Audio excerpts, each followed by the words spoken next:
Today on the Survivor Diet Challenge, I'm going to show you guys how to turn this into this into this.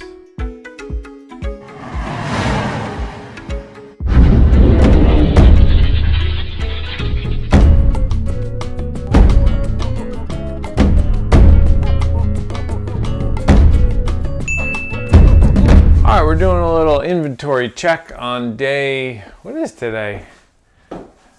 Maybe 10. Starting to lose track. I think it might be day 10. Is it? Yeah. 7, 8, 9. Day 10. Little inventory check. This is what I have left. I have 3 trout, 5 clams, and 2 fillets of striped bass. So we're gonna do a little cleanup here. These trout need to be cleaned. They've been sitting in this bin in the refrigerator for a couple of days, so I don't really like when that happens. Let's clean them up, get them stored properly. We're doing an easy cleanup on these trout today. Just gonna do a quick fillets. Quick fillets. I did enjoy that trout yesterday. I'm thinking about doing some smoked fish this weekend, so fillets can be pretty easy as long as you don't cut through the backbone. I'm not too worried about cutting into the guts because I'm going to be cleaning off these fillets and brining them if I smoke them. There we go. Not too bad. It's the quickest, easiest way to fillet a trout right there. Just slice off the sides. One nice trout fillet. Probably get 6 of those out of these fish.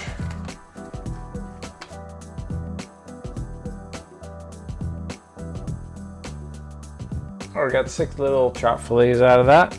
Another thing I like to do with trout sometimes, if I'm filleting them, I like to keep their tails because I fry them up in a little flour and butter and the tails taste kind of crispy. It's like a little trout French fry. So we're gonna cut these tails off. That's how you get out of that. You get like a little trout fry there. Get 3 of those from these fish. Our trout fillets and tails. Tuck that aside for now. All right, let's get something ready for dinner for tonight. For dinner, we're gonna have a nice piece of striped bass. I'm gonna just clean that up a little bit because we're not gonna eat the skin. And this fish was caught on Wednesday. Today is, oh, this fish was caught on Sunday. This fish is a good 5 days old right now, so we gotta cook all of it. Get it off the skin and take the bloodline out. We gotta cook all this fish. Maybe we'll have to cook some and smoke some with the trout. That's what we'll do.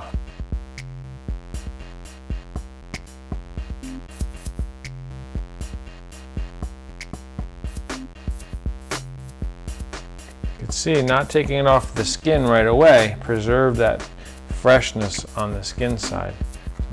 It'll be good for the smoker, this section right here, along with those trout.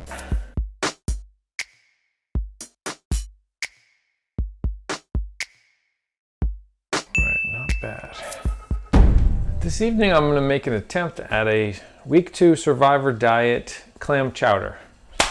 I have 5 decent sized cherry stone clams. And we don't have too much else for a clam chowder, but I do have a little bit of butter and a little bit of flour to make a roux, and then maybe we use the clam broth. I don't know. We're gonna give it a shot anyway. I'm gonna steam these clams till they open, and they're gonna render us a little bit of clam juice liquid. I don't have any onions or potatoes and all the treated milk, things like that you would add to a clam chowder, but I have what I have, and we'll go from there. In the meantime, as my main dish, we're going to be making cube striped bass with a fried rice.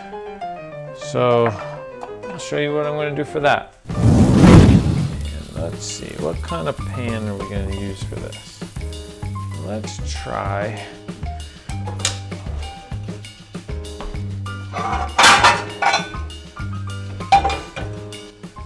This is a new pan that I bought recently. I know it looks kind of old and dirty and grungy, but this is a carbon steel pan, and it's seasoned. That's why it's got that kind of oil splotch on it. Carbon steel, something new that I've been reading about, and something that a lot of professional chefs and restaurateurs cook with. It's supposed to be able to retain a lot of heat like cast iron.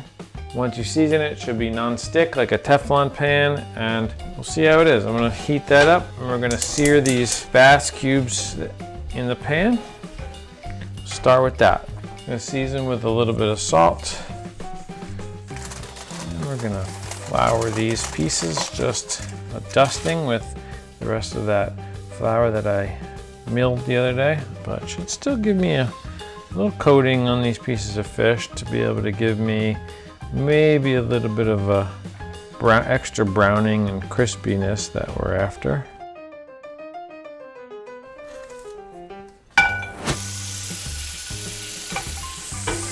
All right, let's put our pieces in.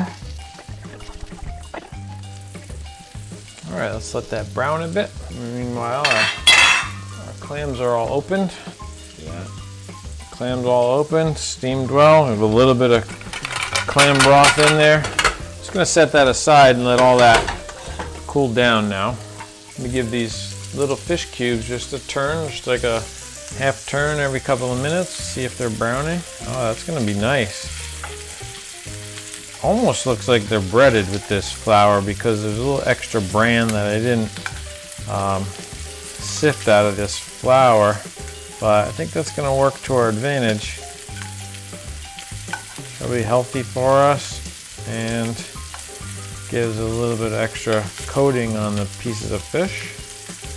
The pan's working great. It's definitely not sticking to anything. It's important when you turn pieces of fish in a hot pan that you just then let it sit and don't move it, because you want to let that crust kind of form on the base of the piece of fish or a piece of chicken, whatever you're browning, and it'll allow it to release from the hot pan.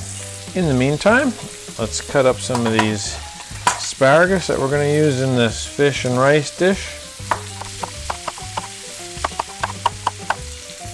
Give them another quarter turn. Get all sides browned if we can. And one more turn for some of these pieces. Looks like the fish is pretty much done.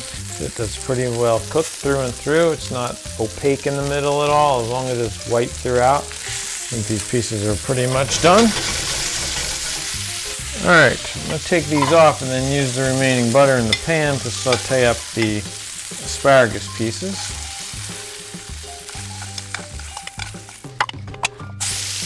I'm gonna saute those asparagus for a couple of minutes. Get them well coated. I'm liking this pan. Everything's sliding around nicely in it. Add a little liquid salt to that. Let that saute up. That should be nice.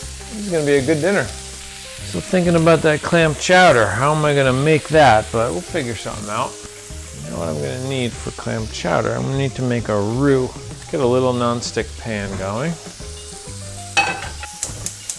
Low heat. Just gonna melt some butter. All right, asparagus are cooking really nicely there. Let's do a little taste test on these fish. Looks really good, actually. Oh man, we got a winner right there. Winner, winner, striped bass dinner. It's gonna be great when that's mixed in with the rice and the asparagus. All right, here's how you make a roux. Melt some butter, add equal amounts of flour to it. The roux is used in stocks and sauces to thicken the sauce. We're just going to heat that until that flour cooks out. Back to our asparagus, browning nicely. I think they're just about done. A little taste test.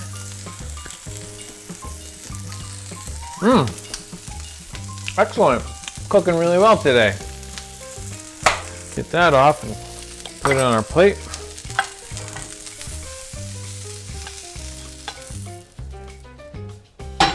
That pan started just like that, ended just like that. I love it.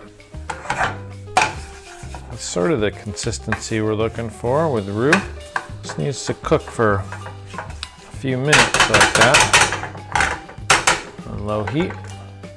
In the meantime, I should chop up some of my clams.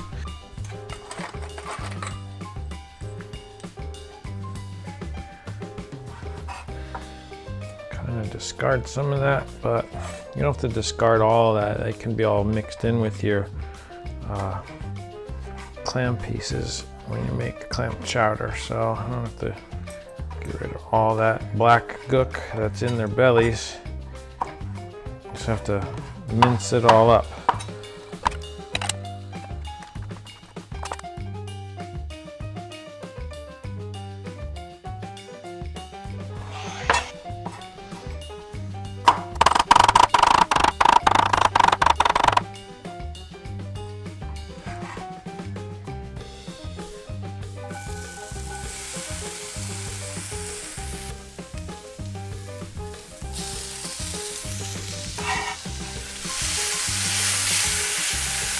All right, that's gonna be the meat to our clam chowder. So I'm gonna heat my roux up again until it's ready to add our broth, which I have right here from the reserved clam liquid. Add a little bit at a time and see if it thickens it up. Interesting. It's not bad. Doing what the roux is supposed to do. I didn't think it would be this dark. It's getting kind of a smooth, thick liquid. It's going to thicken quite a bit and get bubbly. And then we incorporate a little bit more broth into it after that happens. Let's go a little bit more broth. And the way you do this is you add a little bit of broth and stir it in.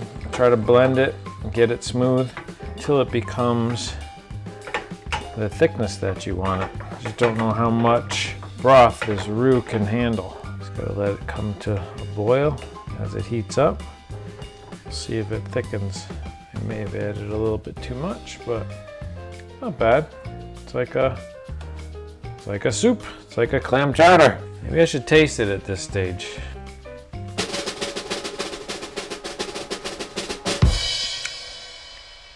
Not bad. See, it's thickening a little bit more.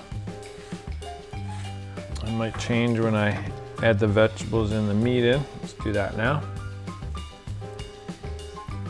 And if it thickens more, I have just a little bit more of that clam base and broth to incorporate in there. I think it's as thick as I want it to get. Turn the heat off. There we go. Not bad at all. I gotta get a little bowl that's worthy of that soup.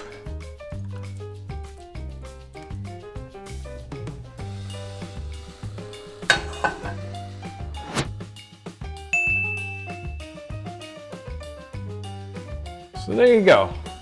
Sometimes you have to be a little creative and make something out of the ordinary with just the ingredients you have. This is a nice hearty asparagus. You know how there's New England clam chowder and there's Manhattan clam chowder. This is Survivor Diet clam chowder. Let's see how we taste here. It looks very hot.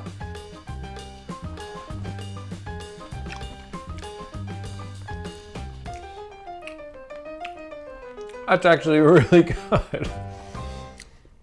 You want to try this? Good? Yeah, I want to see what you think.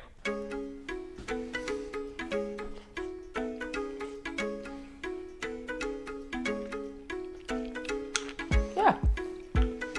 Tastes like clam chowder? Yeah, right? It's hearty and chunky. Yeah, good job. And there you go. That, my friends, is what the Survivor Diet is all about. It's about finding your roots in nature. It's about learning new things, eating healthy, exploring the world all around you, and having an amazing adventure all along the way. Besides, what else are you gonna do? Next time on the Survivor Diet. I know you're not supposed to let the smoke out, but I want to flip these. It's nice and warm in there. Yeah, they look pretty good actually.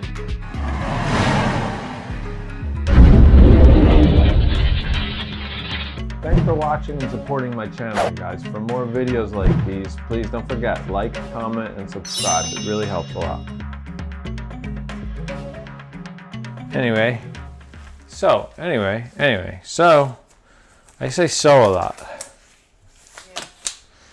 Better than